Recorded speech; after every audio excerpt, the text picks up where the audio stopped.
Good morning. Good morning to the students of the Singapore International School. You are amazing students. I've been to your school, and not only just you students, your faculty, your academic leadership. I salute all of you and thank you for inviting me today for this TED Talk. There is a Buddhist saying which says, learning to unlearn is the highest form of learning. What a better way to start the pandemic lockdown getting off, as we can see that unlearning has been one of the biggest learning for us in the pandemic. To tell you this, I would like to say that my life has been into many examples where I had to really learn to unlearn. To begin with, it was when I started my career almost 4 decades ago, just out of college, and I was in the teaching profession, and I had some concepts of a teacher, and my father, who was the founder principal of HR College of Commerce and Economics, said to me, to teach is to learn. And I realized that there's two sides to teaching. I have to learn, unlearn, and then teach. And so one of the first things he told me was, what is teach? Just look at the word itself, T-E-A-C-H. And that is trust. For T, E is empathy for your students, for everyone around you. A is academic discussion, rigor that you can bring in. C is creativity and going ahead communication. And of course, H is honesty and integrity. And I realized that teaching was no wonder a noble profession, because you had to imbibe all these attributes to be able to be standing in front of your students. But I think the most important lessons came to me from the students themselves. Let me, on a lighter note, tell you what happened in my first class. And I was teaching Sydenham in the Sydenham University, in the Sydenham College, which has now become a university, but in Sydenham College in Mumbai. And when I was teaching, I went into the class thinking that now as a teacher, I should really, show my existence through discipline and really show my stern side to my students. And there was this class full, and the class was, upwards. So I could see all the students. And when I started teaching, there was some noise from the back of the class. And I said, this is the time. I must set the tone now that the teacher must be disciplined and not tolerate nonsense. And so I shouted, last bench out. And what happened? The students of the last bench stood up and took the bench out. What a lesson. What a lesson of unlearning. You have to understand that students are not passive puppets of your teaching and learning. Students have to be active participants.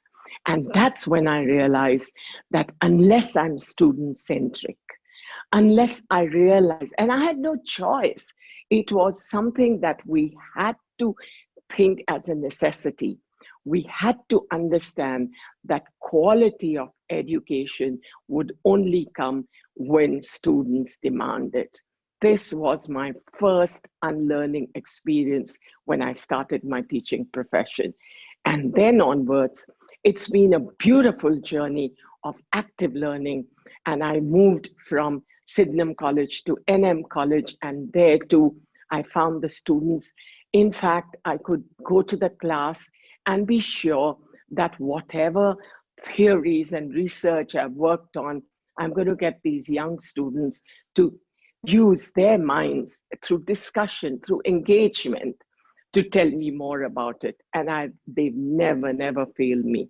So students, the first learning for you in your schools is keep the discussion going, keep asking questions, keep the engagement going. I think teachers actually really love student participation. So that was my first lesson that I heard and I learned.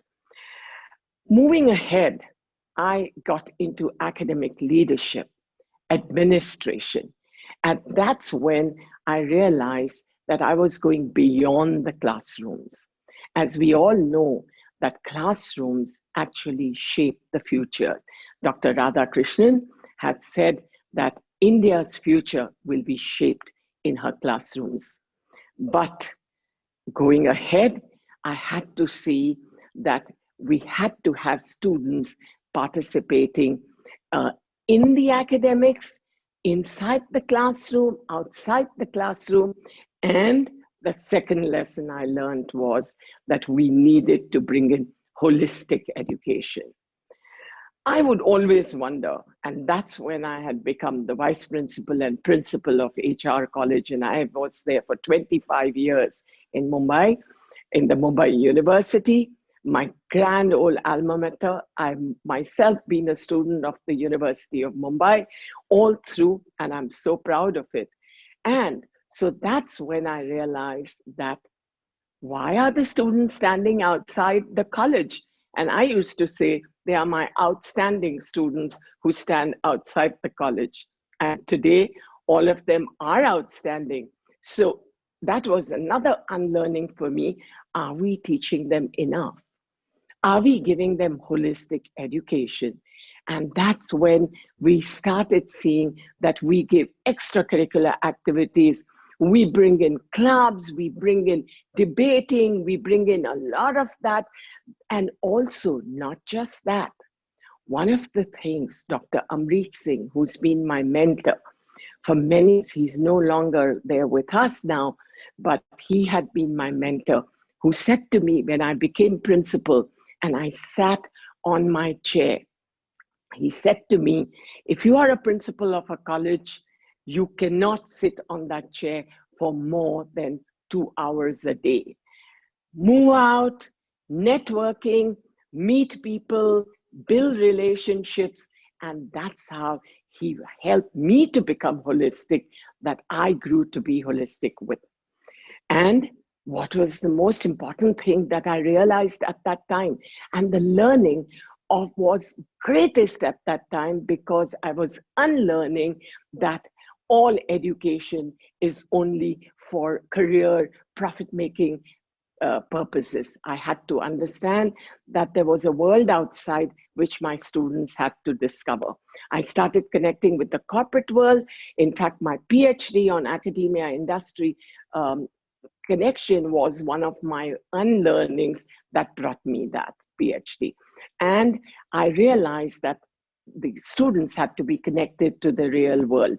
However, at that stage in my life, I became the sheriff of Mumbai. What's a sheriff? And I realized that I didn't have to even wait to be a sheriff. All the 7,000 students in my college thought they were the sheriffs. They showed the way out to me. They worked with NGOs. They did projects, a student's helpline, a women's helpline, created all by young people. I was merely an enabler, sitting there helping all these students to get on with wonderful works. A third unlearning in my life, when I realized that I had to go beyond the corporate world, I had to go beyond the society and work towards the social entrepreneurship projects.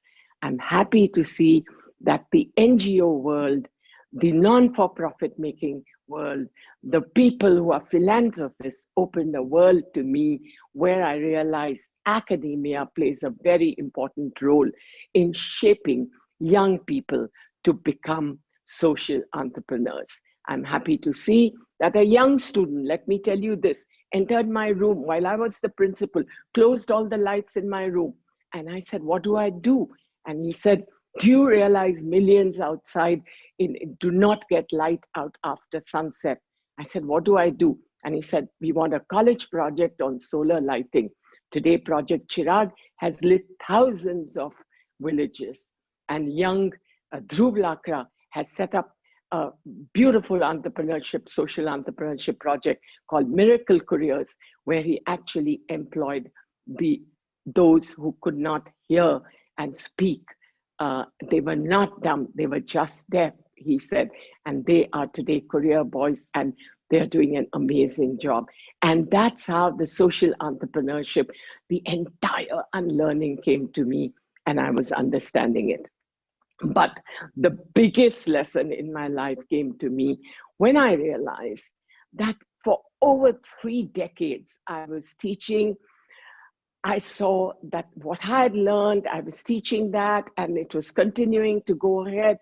Nothing wrong with the curriculum, but things were changing, the world was changing.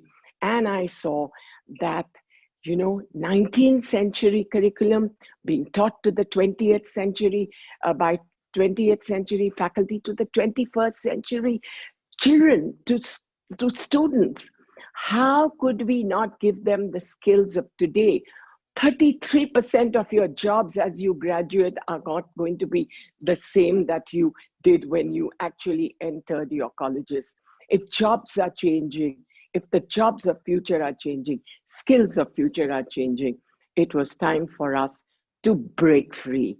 And I broke free, disrupted, but innovated, and was able to bring in design. But no longer were design just stylistic endeavor. Design has matured to be a formal set of designers who actually adopt human-centered design.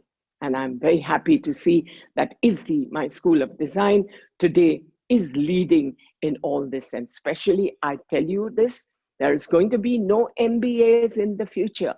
The future is strategic design management. SDM is the future. Design and innovation is the future.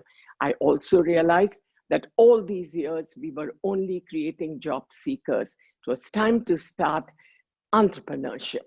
And that's my biggest unlearning, when I realized that we are not shaping or training students for entrepreneurship. And we started ISME, the School of Management Entrepreneurship.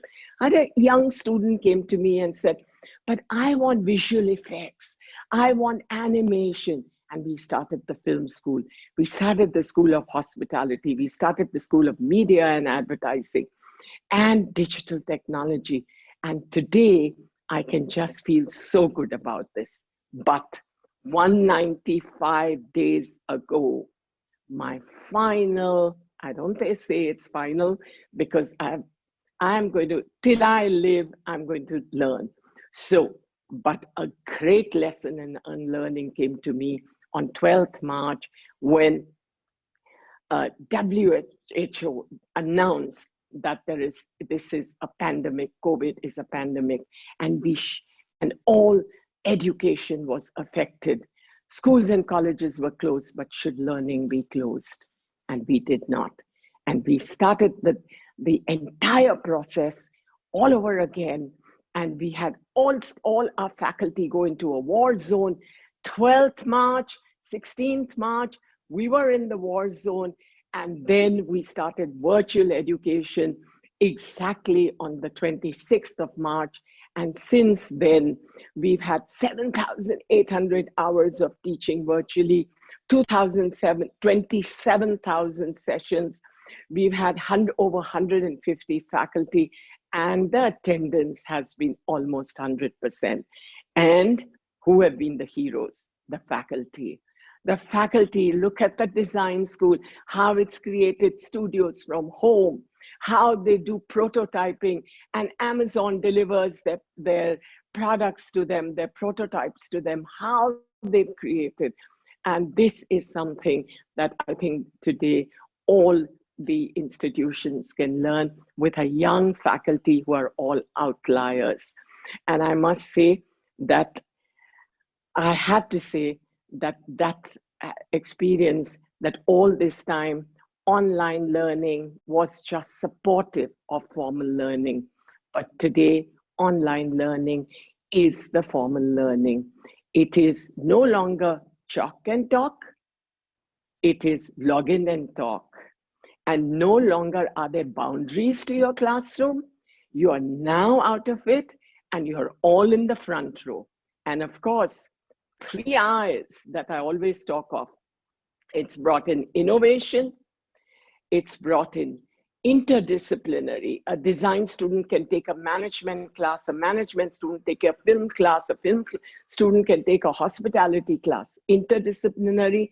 And the third, more international. Young Omkar sitting in Russia is teaching. Janak sitting in Colombia is teaching. We've got our faculty all over who are now teaching. And so it's innovation, interdisciplinary, and of course, international. So in going ahead, we will work towards a stronger hybrid version. We will get back to campus, but with a stronger academic rigor. And as you will see in the last film that I have to show you, you will see that how much difference it has made. And to me, someone who would have never embraced technology the way I have, I am so happy to see what has happened. But before I go, I just want to tell you a last quote, something that we always have heard of. So young people, please practice it. Your skills for the future, the ABCD, the A for apple is gone. It's A for agility. B is now for bonding and collaboration. C is for creativity and communication. And D is for digital transformation. All young students must pick this up because that is the future. So the illiterates of the future are not those who can't read or write. The illiterates of the future are not those who cannot read or write, but those who cannot learn, unlearn, and relearn. All the best.